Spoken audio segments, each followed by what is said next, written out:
Hello friends, welcome to armed version. Chinese navy ने अपने पहले एयरक्राफ्ट कैरियर लियाओनिंग की 10वीं सालगिरह के मौके पर इस एयरक्राफ्ट कैरियर की एक वीडियो को जारी किया है। इस वीडियो के अंदर इस एयरक्राफ्ट कैरियर के डेक के ऊपर 24 J-15 फाइटर जेट्स जो हैं उनको देखा जा सकता है। याद रहे कि इससे पहले इतनी बड़ी तादाद के अंदर J-15 फाइटर जेट्स को इस एयरक्राफ्ट कैरियर के डेक के ऊपर कभी नहीं देखा गया। तो आज की इस वीडियो में हम डिस्कस करेंगे कि किस तरह से चाइनीज नेवी के जो कैरियर ऑपरेशंस हैं ये आहिस्ता आहिस्ता मिच्योर होते जा रहे हैं। इसके अलावा हम चाइनीज नेवी की जो दो एयरक्राफ्ट कैरियर ग्रुप्स हैं, इन एयरक्राफ्ट कैरियर की जो लिमिटेशंस हैं इनके बारे में डिस्कस करेंगे और हम ये भी डिस्कशन करेंगे कि किस तरह से चाइनीज नेवी का जो तीसरा एयरक्राफ्ट कैरियर जिसे टाइप 003 कहा जाता है, ये एयरक्राफ्ट कैरियर इन लिमिटेशंस को खत्म कर देगा। So let's start. तो लियाओनिंग एयरक्राफ्ट कैरियर के एयर विंग की बात करें तो ये एयरक्राफ्ट कैरियर एक वक्त के अंदर 24 J-15 fighter jets, 12 Z-18 airborne early warning and transport helicopters और 2 हर्बन Z-9 एंटी सबमरीन हेलीकॉप्टर्स जो हैं उनको कैरी कर सकता है। तो ये जो अब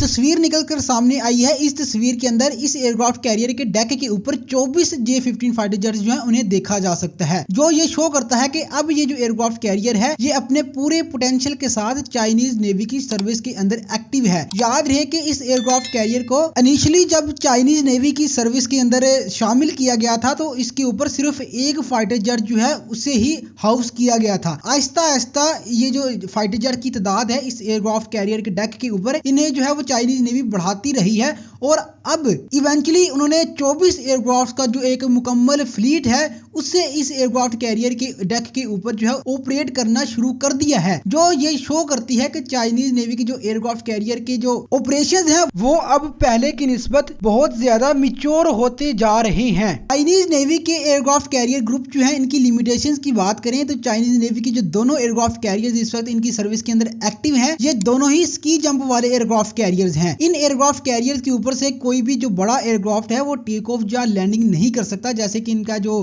इनका जो अपना KJ-600 AWACS जिसे इन्होंने अपने तीसरे एयरक्राफ्ट कैरियर के लिए डिजाइन किया है। इसके अलावा J-15 फाइटर जेट जिसे इन दोनों एयरक्राफ्ट कैरियर्स के ऊपर से ऑपरेट किया जाता है, इस फाइटर जेट की जो परफॉर्मेंस है वो भी बहुत ज्यादा अच्छी नहीं है। J-15 fighter jet Russian Su-33 जो फाइटर जेट है उसके ऊपर बेस है और इस फाइटर जेट को 2 रशियन साख्ता AL-31F जो इंजन है उनकी मदद से पावर किया गया है, लेकिन ये जो 2 इंजन है ये अंडर पावर इंजन है और ये इंजन J-15 फाइटर जेट को जो सफिशिएंट पावर है वो प्रोवाइड नहीं करवाते। यही वजह है कि इस एयरक्राफ्ट का जो थ्रस्ट टू वेट रेशियो है वो 0.93 यानी कि 1 से कम है और ये थ्रस्ट टू वेट रेशियो एक ऐसे फाइटर जेट के लिए जिसे आपने एक स्की जंप वाले एयरक्राफ्ट कैरियर के ऊपर से ऑपरेट करवाना है उसके लिए बिल्कुल भी अच्छा नहीं है। तो थ्रस्ट टू वेट रेशियो कम होने की वजह से J-15 फाइटर जेट अपने पूरे पेलोड और अपने पूरे इंटरनल फ्यूल के साथ ये जो स्की जंप वाले एयरक्राफ्ट कैरियर्स है इनके ऊपर से टेक ऑफ नहीं कर सकता। इन दोनों में से किसी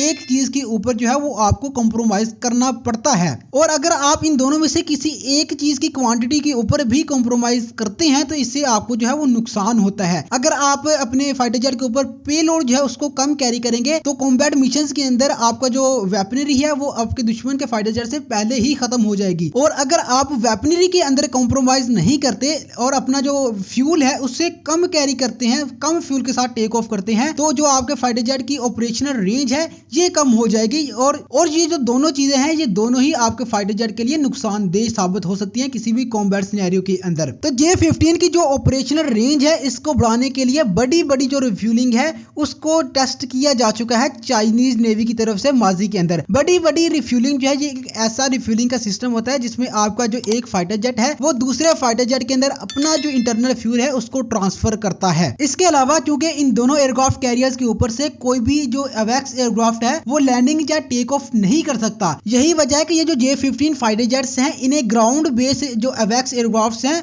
उनकी सपोर्ट जो है वो लेनी पड़ती है। याद रहे कि जो मॉडर्न कॉम्बैट सिनेरियो है इसके अंदर जितना ज्यादा आपका जो फाइटर जेट इंपॉर्टेंट होता है उतने ही ज्यादा इंपॉर्टेंट आपके ये जो दूसरे एसेट्स हैं जिनके अंदर AWACS aircraft, aerial refuelling aircraft, electronic electronic warfare वाले एयरक्राफ्ट ये भी उतने ही ज्यादा इंपॉर्टेंट होते हैं। तो ये कुछ लिमिटेशंस हैं जो कि इस वक्त चाइनीज नेवी के जो एयरक्राफ्ट कैरियर के ग्रुप्स हैं उनको फेस करनी पड़ रही हैं। लेकिन ये जो तमाम चीजें हैं ये चाइनीज नेवी के तीसरे एयरक्राफ्ट कैरियर टाइप 003 के चाइनीज नेवी की सर्विस में आने के बाद कंप्लीटली चेंज हो जाएंगी। ये एयरक्राफ्ट कैरियर फाइटर जेट्स और दूसरे जो एयरक्राफ्ट्स हैं उनको लॉन्च करने के लिए इलेक्ट्रोमैग्नेटिक कैटापल्ट लॉन्च सिस्टम जो है उसको इस्तेमाल करेगा फ्यूचर के अंदर। यही वजह है कि इस एयरक्राफ्ट कैरियर के ऊपर से J-15 फाइटर जेट अपने पूरे पेलोड और अपने पूरे इंटरनल फ्यूल के साथ टेक ऑफ कर सकेगा और इसकी वजह से जो J-15 की ऑपरेशनल रेंज है वो बहुत ज्यादा बढ़ जाएगी। इसके अलावा चाइनीज नेवी इस एयरक्राफ्ट कैरियर के ऊपर अपना जो इनका KJ-600 AWACS एयरक्राफ्ट है इसको भी ऑपरेट जो है वो कर सकेगी फ्यूचर के अंदर। और इस बात की भी बहुत हाई पॉसिबिलिटी मौजूद है कि चाइनीज नेवी